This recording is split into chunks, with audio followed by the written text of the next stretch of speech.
செங்கல்பட்டு மாவட்டம் கிளாம்பாக்கம் பேருந்து நிலையத்தில் இருந்து திண்டிவனம் சென்ற அரசு விரைவு சொகுசு பேருந்தில் அமைச்சர் சிவசங்கர் இரவில் பயணம் மேற்கொண்டு ஆய்வு செய்தார். ஆய்வின் போது நடத்துனரிடம் வேலைப்பளு குறித்து கேட்டறிந்தார்.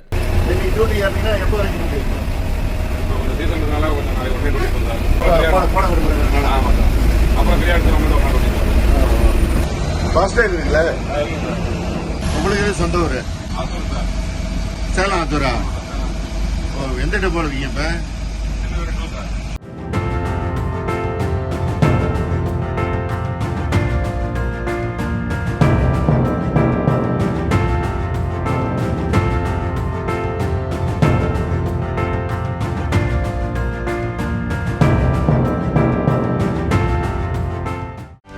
செய்திகளை உடனுக்குடனும் துல்லியமாகவும் தெரிந்து கொள்ள சப்ஸ்கிரைப் பண்ணுங்க.